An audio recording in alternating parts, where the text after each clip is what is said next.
The nuclear power plants have begun to melt down. There are more than a dozen at-risk plants around the world. Global radiation levels are already rising. 96% of the Earth's surface will be uninhabitable.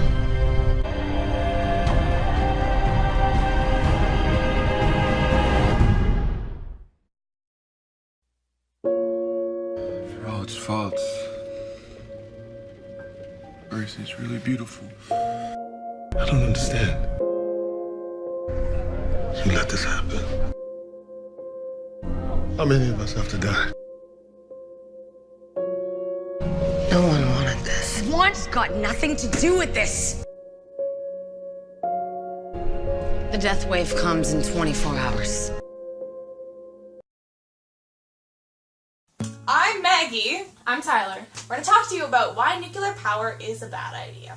How does nuclear power work? So there are several buildings and facilities in a nuclear power plant. The first one is a turbine building that has turbines and the generators. The second one is the containment building, which has the nuclear reactor and has meter-thick walls. And then the third one is the cooling tower, where the nuclear reactions take place, and it can be as tall as 200 meters. Nuclear power is created using fuel pellets, which are only about this big, and can power one home for about 6 weeks.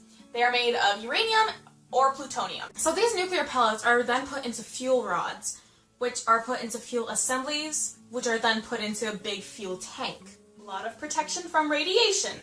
Not enough. The water is then brought into the fuel tank and it reaches temperatures of 570 degrees Fahrenheit, but it won't boil because it's all pressurized using a pressurizer. The heated water is pumped then into a heat exchanger using a pump. It turns into steam because inside of the fuel exchanger there are all these bent rods, kind of in the shape of an upside-down U, that reach really, really hot temperatures, which boil the water and then turn into steam. The steam then goes through these tubes into the turbine building, where it spins 3 turbines, 1 high-powered one and 2 low-powered ones, and they go to the generator, which makes the energy. There are 3 water circuits in this process. One is radioactive, and it stays in the containment building. The second is not radioactive, and the third is used for cooling when they condense the steam back into water and start again. It all seems great, but this can all go terribly wrong. The prime example of something going wrong in a nuclear power plant is the disaster in Chernobyl in 1984. So what happened was there was a routine maintenance check. They reached the 4th reactor, and this is when things went downhill. So they noticed there weren't enough fuel rods in the fuel tank, and water that they used to cool the entire system had stopped working. And so the reactor started overheating and just getting hotter and hotter and hotter, and then it exploded. So the explosion of the 4th reactor had the power of about 400 Hiroshima bombs, and it created this big radioactive cloud that spread north all the way up into the northern parts of Europe. Radioactive clouds aren't just ugly, they're dangerous.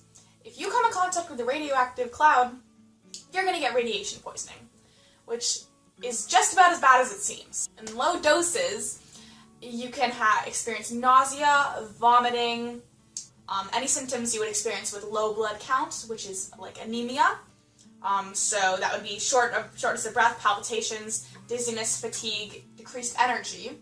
And then in large doses, it can even have neurological effects and lead to death.